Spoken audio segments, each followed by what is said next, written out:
All right. Hello again, and welcome to another episode of the Fun Fans Podcast. I'm your host, James Dillard. With me, as always, my co-host, Bailey Jackson. How you doing, B? I'm good. Glad to be here. Another Sunday night.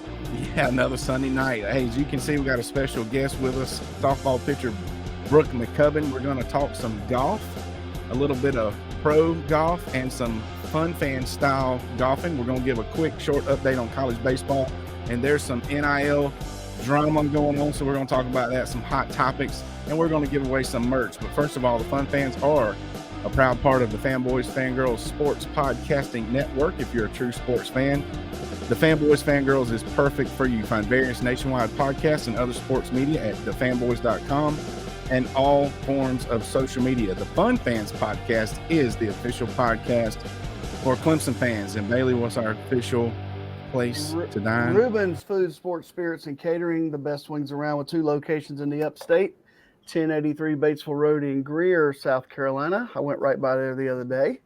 And 11028 Anderson Road in Piedmont. You can find them at ReubenC.com. It's a great place to eat for all sports fans, especially Tiger fans. Tiger fans. I don't know why we make questions, Brooke, because the first question should definitely be, if you haven't been to Reuben's, we won't ask. But if you hadn't been, you got to go. It's really, really good. We were just the Dillards were just there again last night. Go figure. Hit that place twice this week. But anyway, we have Clemson. Do they have like a discount card if you go there so much? They should. You should get one. I should get one. Right. Sorry to interrupt you. No, that's fine. Hey, it's all about, we're promoting Reuben's. It's really good, for real. All right, but today, without further ado, we're going to introduce our guest, Clemson softball pitcher. She appeared in 23 games, started 7, finished with a 1.34 ERA through 73.1 innings. I won't get into how they came up with 0.1. Is that 1/3? Really? That's 1 out. 1 out in the inning. So I'm a former math teacher. To me, they should have put the 100%. Yeah. Anyway, 39 strikeouts. She held a 5-1 record on the year with 2 saves. She also had 1 at bat. We're going to talk about that from Locust Grove, Georgia, Miss Brooke McCubbin. Brooke, how you doing this evening? I'm great. How are y'all? Doing good. Now, once again, a little bit off script already. We talked a little bit about your hometown. It's kind of with a name like Locust Grove. I told you I did a little research. As soon as I saw that name, there's got to be tons of outdoor athletes come from a place like that. I mean, people aren't scared to get their fingernails dirty and stuff from a place called Locust Grove, right? Yes, sir. We have a lot of people I went to school with that are really good ball players. Very good. No surprise. It should be a whale for the Tigers. Just dip the pail down to Locust Grove and bring them out of there. So anyway, one other thing about the bio, they threw in that you had 1 at bat, but didn't give the outcome. Would you mind telling us what happened with your 1 at bat?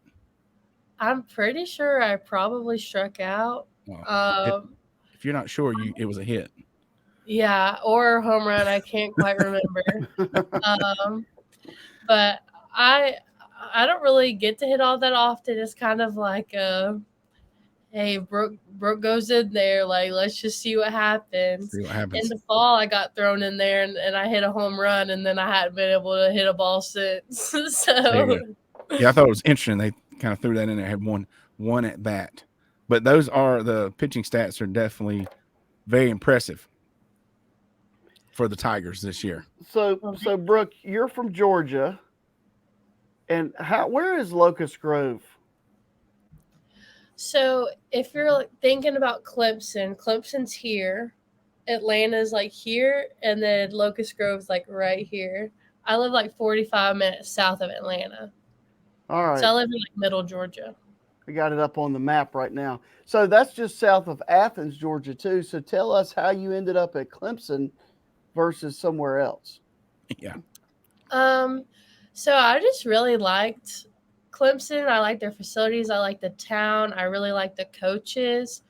Growing up, like, as a Georgia fan, it was kind of like when you're little, you're like, oh, I want to go to Georgia. But then when you're actually in the recruiting process, it's a lot different, and you're actually looking for different things. Athens is about an hour, hour and a half from my house. So Clemson is like Athens is the halfway point to Clemson. And I just like the distance Clemson was. And I like the town because it's a much smaller town, and Athens is kind of scary sometimes. So I felt like I was I agree. safer in Clemson. Yeah, there's a lot of barking going on in Athens from our experience. So Yeah, that is really cool what they do when they kick it off though, and they bark it. it is. I have to give them credit for that. Yeah, it is definitely. It is noted cool on our podcast that it is hated by the opponents, but it is understandably a very, very cool tradition stuff that they have there at Georgia. And they've had some definitely some things to bark about, especially when it comes to football here lately. Recently. Yes, so speaking of your student experience, what year are you now, and what is your major? So I'm a rising junior, so I will be in my third year this year. I'm majoring in parks, recreation, and tourism management, but I'm emphasizing in sports management, and I'm hoping to be like a director of operations for a sports team, maybe in the collegiate or pro level. Or an athletic director like Bailey. That's yeah, me. or I could do that too. Yeah. I could do a lot of stuff with it. Yeah. Hopefully my parents are watching this and believe me because they think I can't do anything with it. You can do whatever you want yes, to do. you can. Tell them I have a master's in sports management, which we've discussed before, but yes, there's plenty of things you can do with it, so go get them. Yeah, go get them. I need you to tell my mom that. Well, I Hopefully will. Mom's listening. You guys had a great season, all right? And from your perspective, what was it like, and where are you headed, I guess is a good question too.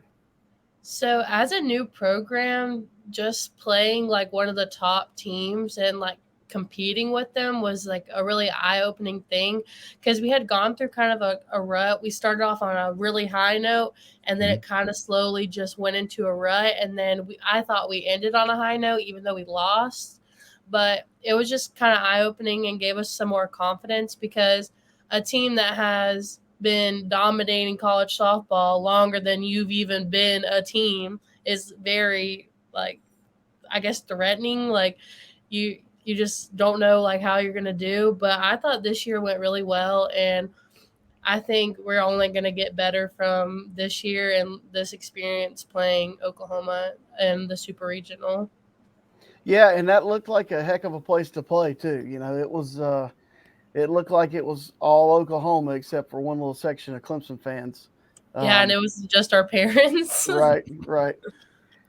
Yeah, that's and you were down to like 2 strikes with 2 outs twice from ending their win streak. But so yeah, it was good. I would agree with you. Definitely. Definitely have measured against the measuring stick. And as far as I'm concerned, and anybody else really, it was a little bit here or there and could have pulled away a win. And when you pull away one win, who knows what could happen. So I think, the program's right there. You guys just keep working, whatever you've been doing. And I'm sure it'll happen. But is there among that super great season you guys had, very successful, there are ups and downs, like you said, is there a moment that stands out? Was there a favorite moment, a coolest moment, or something I know you realize right then that I'll never forget this moment kind of moment? So I think we were playing Furman. I can't really remember off the top of my head. It was a midweek and I got to start and I had a perfect game going into the 5th. And then I had a no-hitter going until the last inning. And with the last batter, I think I had 2 strikes on her, and then she hits the ball up the middle and ruins a no-hitter. And like when they took me out, because I wasn't going to even pitch the whole game, but I had a good game going, so they let me stay in. And then I got out, and everybody gave me like a standing ovation. All my teammates were like giving me hugs. Like even though I didn't even do it, it was just like such a cool moment to see how happy they were to see me succeed. And I was even talking to Aaliyah, our shortstop, after the game. She's like, yeah, if a ball came to me and we didn't think we were going to get her, we were just going to throw it crazy so it would go down as an error, not a hit. And so it was just like yeah, it was just nice to think that my teammates had my back. That's a lot goes That's on. what teammates are for. That's right. Yeah. There's a lot goes on when you're out there playing in a lot of sports, but athletes, some people, if they've never played, especially, don't realize what all goes through folks' minds, and it's hard to focus on, what you need to do when something like that gets going, and that's really, it's harder than you think probably to even get close to a perfect game or a no-hitter for sure. That's why it's a big deal when it actually happens. Cool. Yeah. So who would be now? I don't want you to make anybody mad, but who would be your favorite teammate? If you had, let's say, you can tell us more than one to be fair. Sure. I like everybody on my team, but I would say the closest people I'm with, not my favorite, but the people I'm close That's a better with. way to phrase it. That's a better way, definitely. Would have to be Jaden Rosowski, number 21, Haley Whitesides, number 11, and probably Mac. Mac, me and him are pretty close. I'm trying to think, I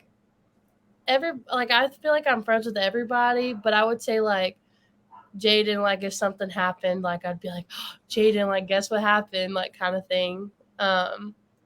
So I would say those are probably my closest friends, but I'm good friends with everybody on the team.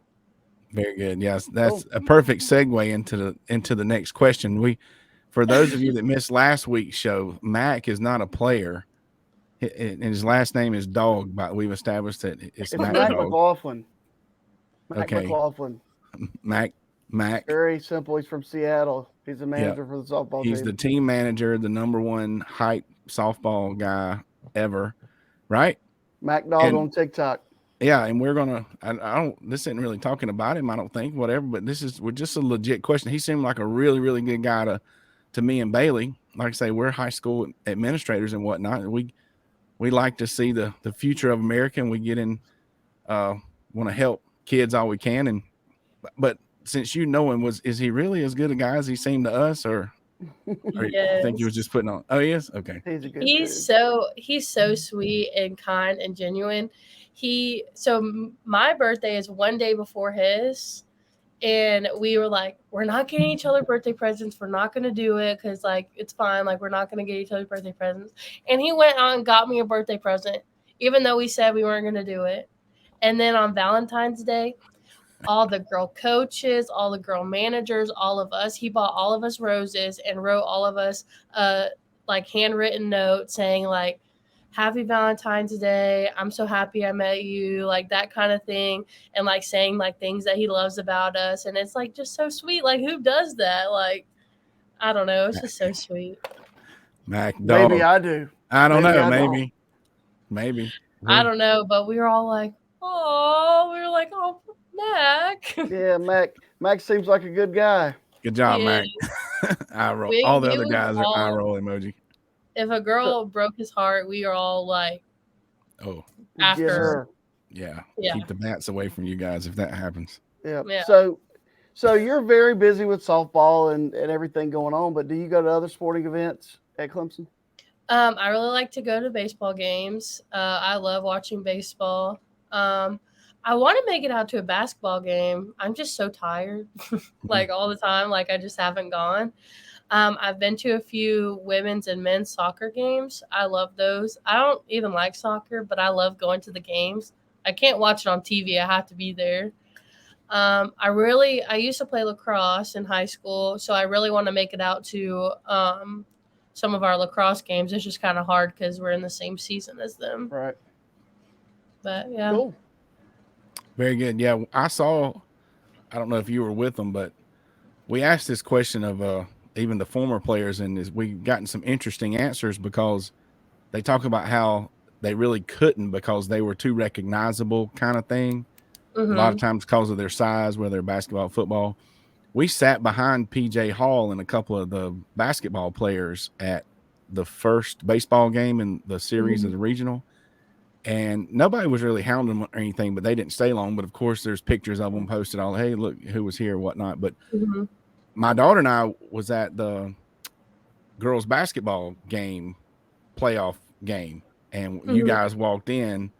Once again, I don't know if you were with them, but it was, you could tell it was a softball team. People recognized whoever it was, but y'all sat way away from everybody, and kind of I guess was staying away from the crowd, but looked like just come from practice or something. So you guys are always busy, and just got to try to enjoy stuff a little bit, but it's good. You made a nice list of pretty much all the rest of the sports, except football. Do you go to the football games? Of course I go to football games. Okay. Sorry.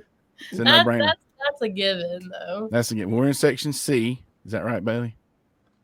We're in the C section. That's what we say. So we can remember where we sit. So anyway, look for the fun fans in section C. All right. So everybody has seen the video, speaking of Oklahoma, of those Oklahoma players given, it was after they won again. It's the third time in a row, right? For Oklahoma softball. Repeat. And it was all four, I'm pretty sure it was 4 players, and they were giving all the credit to Christ and their faith. When I looked you up on Instagram, once again, more research, the first thing I saw was a Bible verse, Romans 12:2. How do you think, as an athlete, faith plays a role in the life of an athlete? So being an athlete is it takes a toll on you mentally, physically. And to me, I feel like the only way to feel full is like through Christ and through God. And Romans 12, I have it pulled up right here so I could say it. Do not conform to the pattern of this world, but be transformed by the renewing of your mind. Then you will be able to test and approve what God's will is, his good, pleasing, and perfect will. So I just like to think about that, because some people, including myself, get so caught up in worldly things of like, I got to go to work, I got to do this, I got to do that. And they don't take time out of their day to worship God or be in God's word. And so just that verse just helps me like think about, like, center myself and know that I'm on this earth for a reason. It's to spread God's word. And I love that the Oklahoma team does that, because God wants us to use our talents to serve him. And I think using your talents as of softball as a way to spread his word is an amazing thing. I will always post on my Instagram story like Bible verses and things like that, just because I know I have little girls following me and like the next generation of softball players. And I just like really want to use like the talents that God gave me to be able to spread his word and his will with other people. Very good. My preacher is from Oklahoma. He's a big Sooners fan. So if he's watching, Danny, I know you were proud of the team, more proud of what those girls said than the team winning probably. But that's keep it, that you got to have something, because like you said, life is testing. It can be difficult at times, and especially the pressure being an athlete on such a high level. I mean, that's such a high level of athletic competition. Once again, we talk to athletes all the time, and I know a lot of high school kids they didn't realize how good they were. They were just good. And I think sometimes I think it was Grayson Marshall, may have been somebody we interviewed, that said he didn't really realize on what kind of level he was. He was just playing. Right. But it can be a lot of pressure. So anyway, very good. That's good to hear. Hopefully my daughters are listening. Yeah. So to change subjects a little bit, we saw that you're back in Clemson, or you're offering some camps and some lessons and things like that. Is that right? Yes, sir. So I'm actually not in Clemson right now. I'm back in my hometown, but I will be doing lessons, and I've been helping out with practices for teams. I'm going to be putting on a pitching camp with my pitching coach from back at home, and I'll be giving lessons at her facility in Warner Robins, Georgia. And so I'll be doing that, but I'll be back and forth, but mostly I'll be in Warner Robins giving lessons, mentoring if people want to, just all kinds of stuff, just doing softball the whole summer. And they can find that information on your social media, I'm assuming? Yes, sir. On my most recent post is like a picture. It will be like of me pitching, and then it has like a whole thing talking about what I will be doing and the account for the facility. And then you can either message me or that account to like set up something with either of us. Well, cool. Very good. Very good. We appreciate that. And if there's any specific links you'd like for us to post with this show, you can email those to me, but we'll definitely direct folks to your social media so they can get that information. If they're anywhere near those areas, it's probably worth the drive to get some instruction and mentoring from Brooke, one of Clemson's standout pitchers. So, but we appreciate you being on here, and we wish you the best of luck this summer and next season for sure. Thank y'all so much for having me. I really enjoyed good luck. Go get them. Go Tigers. That's right. Thank you, and go Tigers. Thanks, Brooke. All right. She's great too. Oh yeah. What's up with all the kids are great. High quality individuals in Tiger Town. Let me tell you. Somebody's doing a great job recruiting. It's definitely credit to all the coaches. They're Dabo got that reputation of we recruit character. We recruit, yeah, and that's apparently program wide, not just with football for sure. That's correct. Yep. So anyway, all right, transition. Speaking of being in Clemson, don't forget about Wayne Buckingham's fundraiser. Tim Bourret has said this will be a historic event because this will be the first time these guys have been in one place at one time. We're talking Horace Grant, Dale Davis, Lavon Kirkland, Michael Dean Perry, Coach Danny Ford. The list goes on. Reach out to us for more details. Find the information that's on this graphic on the screen, the WAB Alumni Fundraising Orange and White Weekend. Once again, that'll be included in the links that we post when we post the links. And also a reminder that not only are we on all forms of social media and our shows are posted on YouTube, but we are also Channel 24 on WSBN TV. Download the Boxcast app, and you can just watch us on TV just like ESPN or CBS or any of that kind of stuff. Any of your favorite networks. Yeah.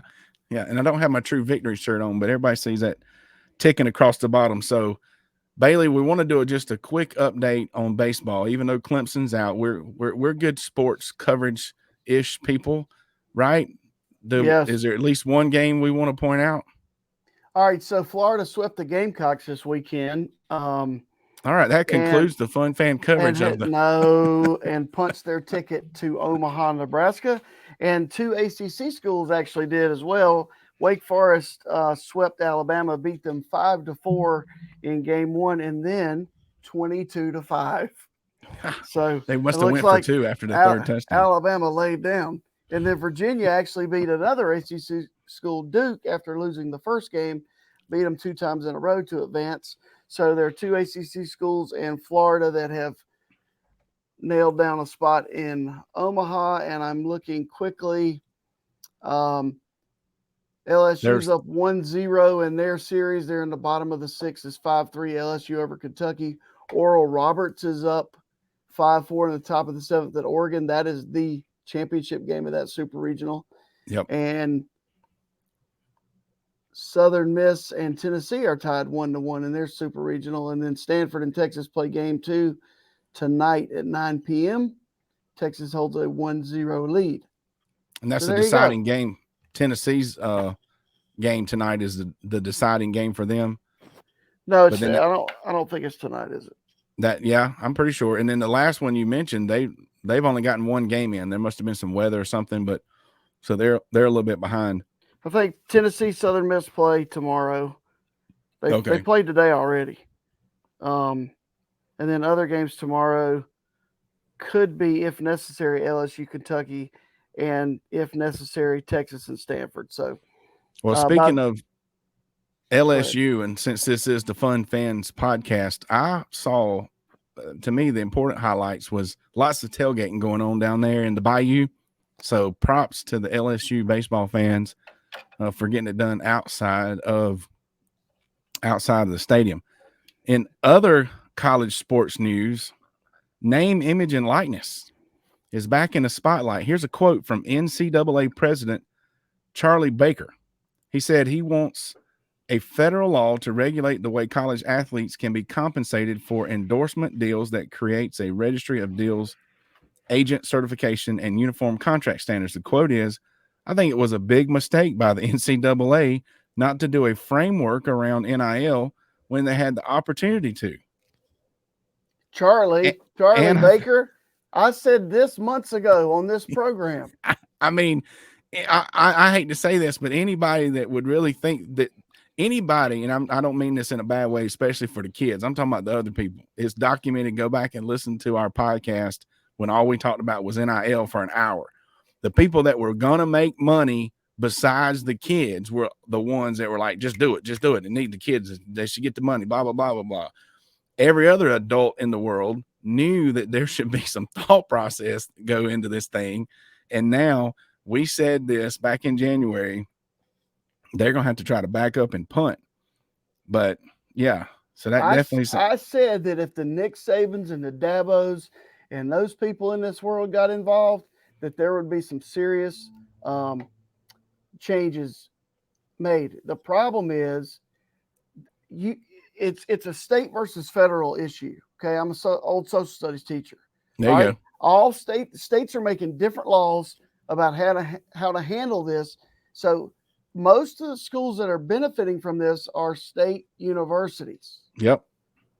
So there has to be some federal regulation on how this is handled to make it all uniform.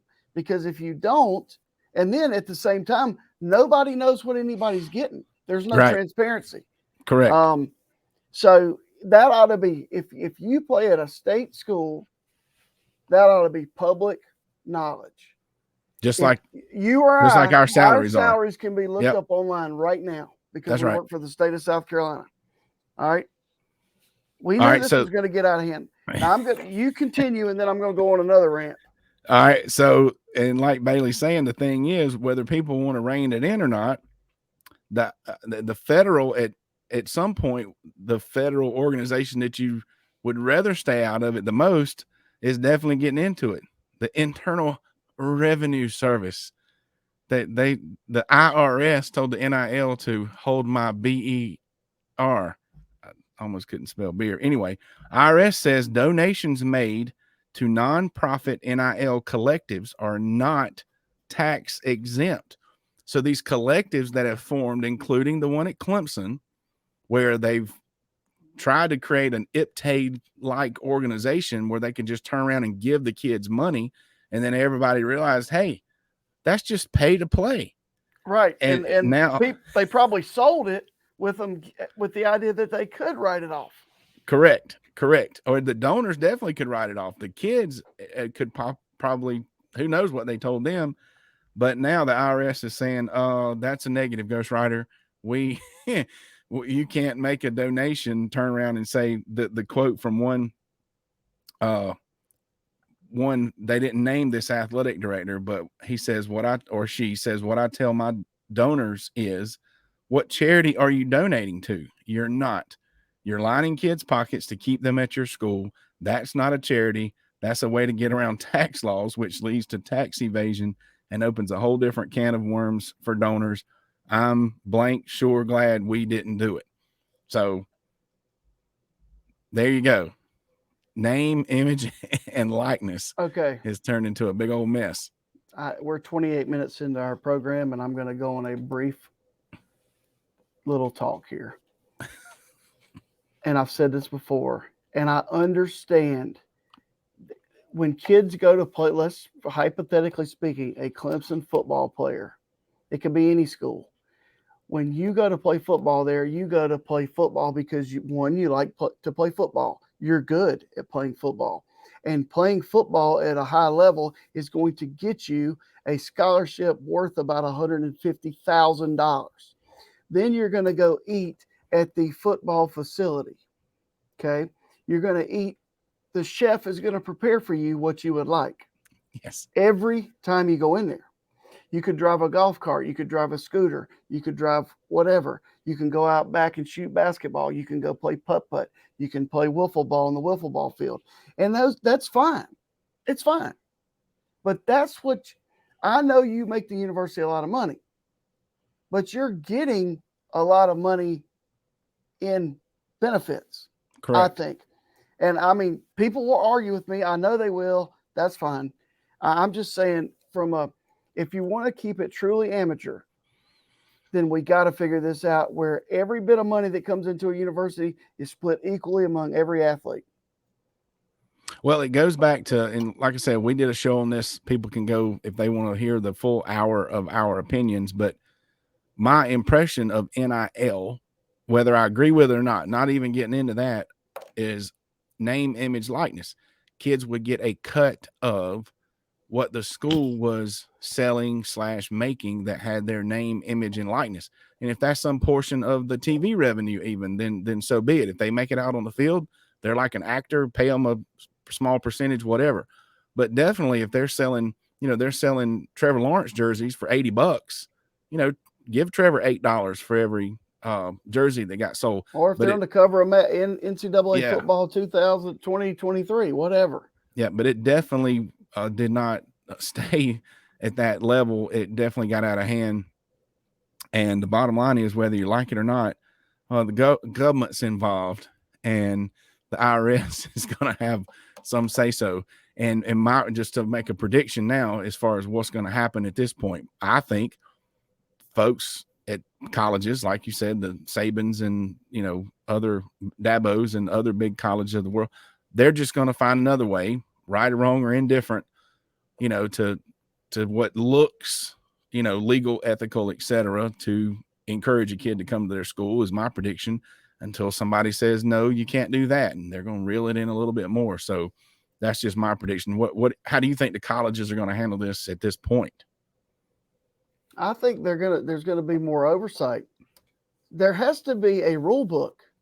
There has to be a process.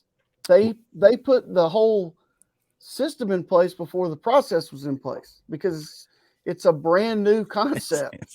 They put the cart before. This is the epitome of putting the cart before the horse, for sure. Right. But so they're making the rules up as they go, and they're not real good rules. Right. So before the next recruiting cycle, if they've got something in place, that'll be fine. And at least for them, that's fine. Really, that's how, you and I are in charge of programs and organizations. You plan something, you go through with it. That didn't work out so well. This could be better. That could be better. You tweak it, you do it again. Hopefully it's better. And hopefully you're looking to improve it every time. You debrief after you have something. Correct. And you say what worked, what didn't work, what do we need to change, what do we need to keep. Bingo. Every something brand new, something as big as this should be looked at annually, even if nobody thinks there's an issue with it for at least the next 5, 6, 7 years. But you know what? You know who always benefits from his own name, image, and likeness? J-Do. MC, entertainer, entrepreneur. Go ahead. Right. You read that. I thought I hit the button. See, we're not pep rallies, corporate events, game shows, fundraisers, galas, etc. Just put that man on the mic and let him liven up any party. Not only is J-Do a personal friend of James Dillard's, he has seen him work, and I've seen him work, and you and your organization would not be disappointed if you add him to your function. You can find him at itsjdo.com and on all forms of social media at itsjdo. Yep. Now. Thank you, sir. On to Bailey's favorite. Is this your favorite sport? Well, as I approach 50, yes, it is my favorite sport. Speaking of drama, it's my favorite sport to play. Yeah. Very good. So this was big news this week. PGA Tour agrees to merge with LIV. Okay. Those are the Roman numerals for 54. You Very know why? Good, Steve. You know why? No, I don't. That's how many holes were played in a LIV golf tour event. Oh. They only played 3 days versus 4. Now, do you want me to continue with this?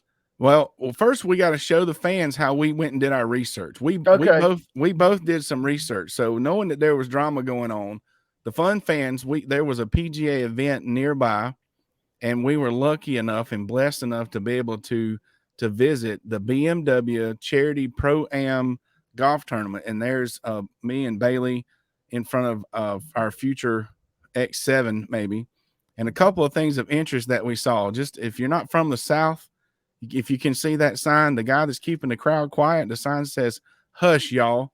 I thought that was pretty neat. Doesn't say "Quiet, please." It says "Hush, y'all." Yeah, that's one of the T markers.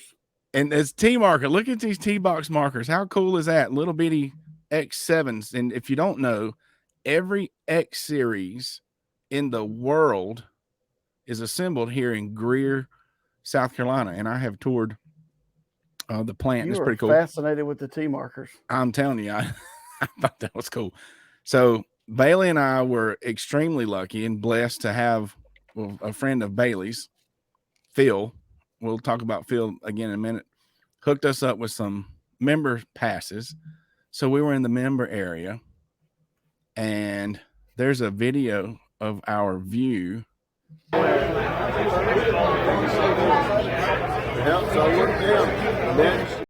So that was our view on the 18th approach as we were watching the BMW Pro-Am. And on-site research, we learned more about the Thornblade member. These aren't really porta-johns. We'll call them mobile restrooms. These are mobile restrooms, okay? I didn't take a picture on the inside for obvious reasons. Thought about it.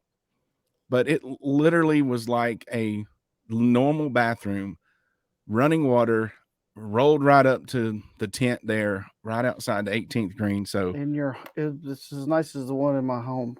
It's that they don't do porta-johns at Thornblade. So that was mobile bathroom. So that's the extent of our research. We didn't really get to the bottom of the PGA and LIV golf tournament drama. So Bailey, what tell us what we need to know about this.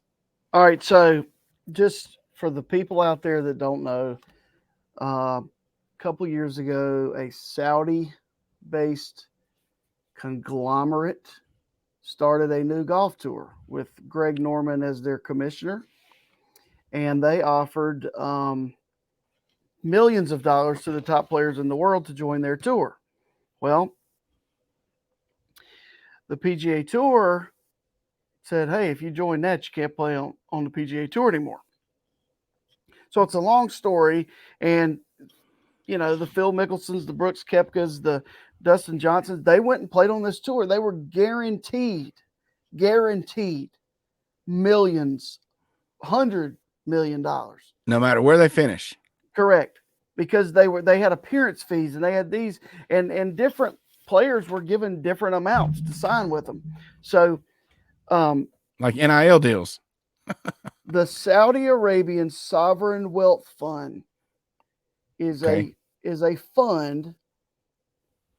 The governor is this guy named Yasir Al Rumayyan. Dog. That is worth currently, it's supposed to go higher in the next couple of years, $700 billion. All right. So they started scooping up all these players. And then the PGA Tour was like, oh, Saudi Arabia treats people inhumanely. We can't believe you guys are doing that. There were PGA Tour professionals that said, I'm a PGA Tour guy. I'm going to be loyal to the tour. I'm not going to take the money and run. All right. And on the LIV Tour, they get to wear shorts. There's a party atmosphere. It's this, it's that, it's whatever. It's a fun fans tour. And Jay Monahan's the PGA Tour commissioner, and he has been outspoken against the LIV Golf Tour. Yet in the past couple months, he has been traveling around the world to go meet with Al Rumayyan to organize a joining of forces with LIV Golf. So basically a new company is forming where, yes, Jay Monahan is still the CEO, but the governor of the board of directors is Al Rumayyan. Okay, I'm going to call him Yasser. Yasser.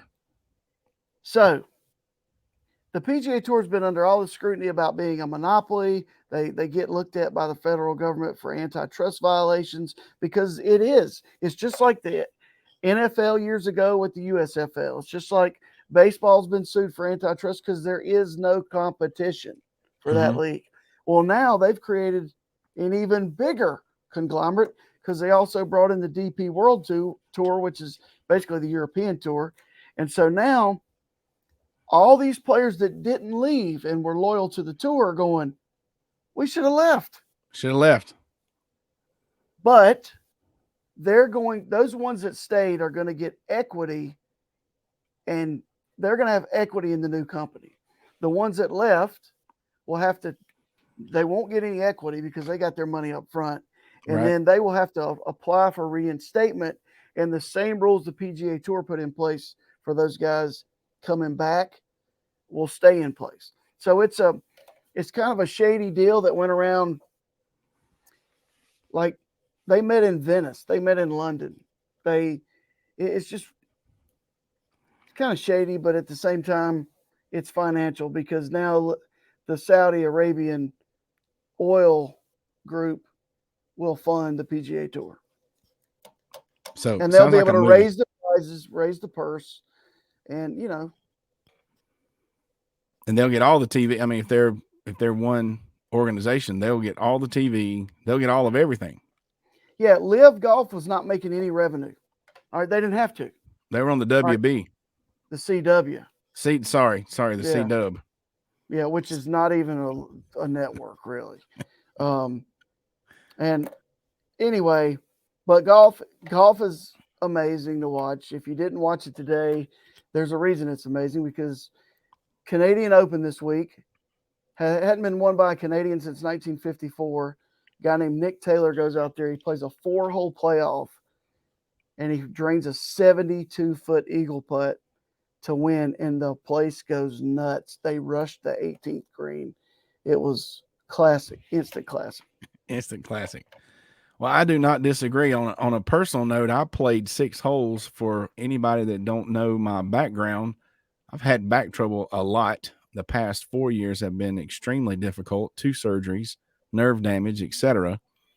And just to get out there and just to be out there, it's nice. It's very therapeutic outdoors. The weather was great, and I just swung nice and easy, and really hit the ball better than I used to. But it's a great sport, and it's good I was very, very blessed to be able to get back out there. Like Brooke said, it wasn't me. I was blessed by the good Lord and the graces from after what my back's been through. But anyway, they need to get it together. So apparently they are, and they might make some money. So golf fans, get ready. Nothing like a little drama in the golf world. So it's time for our weekly giveaway from Diamond Etch Products, where they have mastered a diamond laser engraving process, and they can put any design on items such as license plates, yard signs, tumblers, water bottles, and more. And for a high quality, forever lasting custom engraved product, check them out at diamondetchproducts.com, or email my good friend Jalen Dillard, Jaylin, at diamondetchproducts.com, and you can get your official Fun Fans Podcast merchandise. Or they are also now an officially licensed partner with Clemson University. So get your official Clemson swag, that's James's word, swag, not mine, from Diamond Etch Products. Looks good. Yeah, it's good stuff. We're meeting with Diamond Etch tomorrow to figure out a streamlined way to get that out to folks, the Fun Fan folks and the Clemson fans. So it's also very durable, because my koozie yesterday took a shot from an errant football at the pool, and it bounced right back up. It was good to go. Hey, these things are awesome. I've got tumblers and all kinds of stuff going on. So the giveaway this week, I mean, where's my drum roll? Let me get all my stuff. I've been doing fairly good. I'm not bragging on myself or nothing. So this week's Fun Fan goes to Mr. Phil Evett with Team Game On. Tell him why we love Phil, Bailey. Well, I love Phil for different reasons. I mean, he's one of the vendors I work with. He does great work with, uniforms, T-shirts, hats, banners, windscreen, etc. So Phil does a great job, and his whole team at Team Game On does. But he also helped us do our research at the BMW, the Corn Ferry Tour event, where famous celebrities like Larry the Cable Guy were there. Yeah. Ken Griffey Jr., etc. Helped us with our research. For his help, we'll probably send him a koozie and a tumbler. So Phil, I already have your address, and I'll get you a koozie and a tumbler as soon as possible. How can you win? Just share any of our shows on any social media, and you'll be entered to win a koozie or a tumbler, some Fun Fans merch. Reach out to us and on how to participate in Wayne Buckingham's Orange and White fundraiser and get to rub elbows with big time Clemson names. We appreciate all the updates, that interview. I kind of do this at the end, but I already think this is one of the best shows we've done. If you're listening to this show and you got people that hadn't listened, share this show. I think it was a great show. The interview with Brooke was great. Bailey's, insight on NIL and LIV and PGA and BMW and any other three letters. Is it insight or just it's insight? My opinions. We're going to, for these purposes, we're going to say it's insight. Is next week? Is that Father's Day? Next week is Father's Day, so happy early Father's Day, James. Happy early Father's Day to you, Bailey, and I'm sure we'll do something special for Father's Day next Sunday. So don't miss that. Don't miss that one. And thanks for checking us out each and every week. Subscribe on your favorite platform, YouTube. Find us at thefanboys.com. All links mentioned will be on the Fanboys, our Fanboy site, and all of our shows are also embedded in that site. We're going to continue to bring you stories of Fun Fans and plenty of great guests posting shows each week. On behalf of the Fun Fans Podcast, Jay Thrilla Entertainment, the Fanboys Fangirls Podcast Network, and Bailey Jackson, I'll have footage and pictures from Baltimore this week for next week's show. That's go awesome. Go O's, go Tigers. Thanks for listening. Yeah, thanks for listening, and go Tigers.